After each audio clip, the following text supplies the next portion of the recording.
श्री शिव महापुराण तृतीय पार्वती खंड आरंभ 25वां अध्याय। सप्तऋषियों द्वारा पार्वती परीक्षा। नारद जी बोले, हे विदे, आप विष्णु आदि देवताओं के चले जाने पर क्या हुआ तथा शिव जी ने पार्वती को कैसा वर दिया, अब यह प्रेम से कहिए। ब्रह्मा जी बोले, हे नारद, जब सब देवता अपने अपने स्थान को चले गए तब शिव जी की समाधिस्थ हो आत्म सम्मिलन कर उनकी बातों पर विचार करने लगे। इधर पार्वती का भी तप अपनी चरम सीमा को पहुंचा। महादेव जी को आश्चर्य होने लगा, उनकी समाधि विचलित हो गई।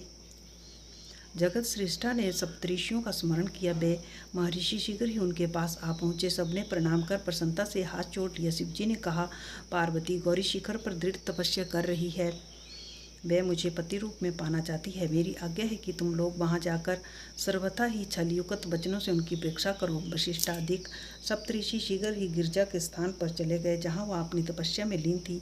मूर्तिमती पार्वती को देवताओं ने तप की सिद्धि रूप देखा। उनकी मूर्ति पर अद्भुत तेज था। यह देख सातों ऋषियों ने उन्हें प्रणाम किया और कहा कि है शैलपुत्री, तुम किस लिए तप करे हो? तुम किस देवता या किस फल को चाहती हो? अपनी कामना हमसे कहो। सप्तऋषियों के इस प्रकार के वचनों को सुनकर पार्वती जी उनसे इस प्रकार सत्य और गूढ़ वाणी बोली, है मुनियों, आप मेरी बात क्या पूछते हैं? इस असंभव को सुनकर अवश्य ही उपहास करेंगे। इस कारण मैं कहना नहीं चाहती, परंतु क्या करूं, मेरा मन ऐसा दूसरे के वशीभूत हो गया है कि जो जल के ऊपर एक दृढ़ और ऊंची दीवार बनाना चाहता है। नारद जी की आज्ञा से मैं शंकर जी को अपना पति बनाना चाहती हूँ, इसलिए मैं इतना दृढ़ तप कर रही हूँ। मेरा मन रूपी पक्षी हट से आकाश में उड़ रहा है। देखें कब तक करुणानिधि स्वामी शंकर इसे पूरा करते हैं। इस प्रकार वह मुनीश्वर पार्वती की वाणी सुनकर हंसते हुए आश्वासन युक्त किंतु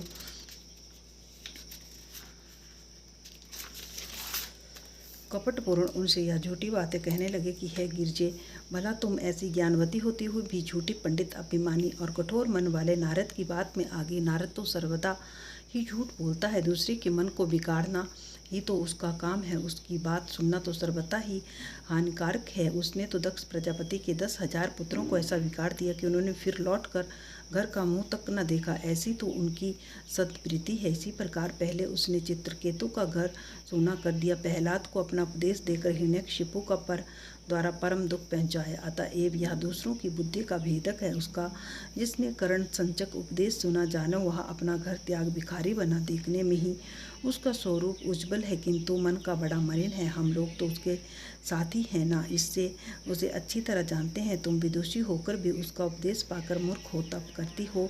फिर जिसके लिए तुम विपुल तप कर रही हो वह मदनारी शंभु तो सर्वथा ही इससे उदासीन और निर्विकार है, इसमें संदेह नहीं है। अमंगल वेशधारी शंकर तो बड़ा ही निर्लज है। उसके घर बार कुछ नहीं है, उसका कोई कुल भी नहीं है। भूत प्रेत उसके साथी है। वह नग्न रहता है और शूल को धारण करता है। उस धूर्त नारद ने अपनी माया से तुम्हारा विज्ञान नष्ट कर दिया है। हे गिरजे, तुम ही विचार करो कि ऐसा वर प्राप्त करके तुमको कौन सा सुख प्राप्त होगा।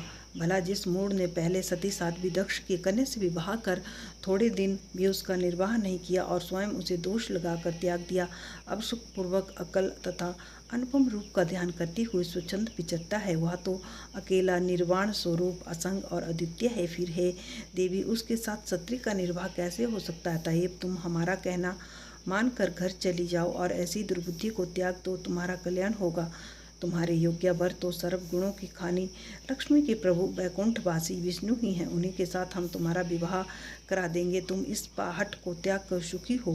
ब्रह्मा जी कहते हैं, सप्तऋषियों ने इस प्रकार की बातें पार्वती से कही तो उसे सुनकर जगदम्बा कुछ हंसकर उन ज्ञान कुशल मुनियों से बोली कि हे द्विजो, आपने ज्ञान सहित सत्यवचन कहा है, परंतु मेरा हट नहीं छूट सकता है। पर्वत से उत्पन्न मेरा यह शरीर स्वभावतः अत्यंत कठिन है, इस कारण आप मुझे तप से विरत नहीं कर सकते। मैं नारद जी का हितकर वचन नहीं त्याग सकती। वे मेरे गुरु हैं। वेद गुरु के वचन को हितकर ही कहते हैं। जो गुरु के वचनों में विश्वास करता है उसे यहाँ और वहाँ दोनों स्थानों में सुख प्राप्त होता है और उसके लिए दुख तो कहीं भी नहीं है। परंतु जो गुरु के वचनों में विश्वास नहीं करता उसे दोनों ओर से दुख ही दुख है। चाहे मेरा घर बसे, चाहे सूना हो जाए, परंतु मैं अपना हट नहीं छोड़ सकती है। मनीश्वरों, आपने जो यह कहा कि विष्णु जी सब गुणों की खानी है तथा शंकर निर्गुण है, तो मैं यह भी यथार्थता जानती हूँ कि कौन कैसा है। यदि शंकर मुझसे विवाह नहीं करेंगे तो मैं सर्वदा अविवाहित ही रहूँगी। इसे आप सत्य जानिए। सूर्य पश्चिम में भले ही उदय हो, मेरु जलायमान हो जाए और अग्नि भले ही शीतल हो जाए, परंतु यह सत्य है कि मेरा हट नहीं छूट सकता। ब्रह्मा जी कहते हैं कि सप्तऋषियों द्वारा ऐसा कह उन्हें प्रणाम करती हुई पार्वती चुप हो गई और निर्विकारी शिव जी का ध्यान करने लगी। फिर तो वे मुनीश्वर पार्वती को इस प्रकार निश्चिंत देख उनकी प्रसन्नता से पार्वती जी को प्रणाम कर वे मुनीश्वर शिव जी के आश्रम को आए और शिव जी को नमस्कार कर सारा समाचार कहा पश्चात उनकी आज्ञा ले स्वर्ग को चले गए। ओम नमः शिवाय।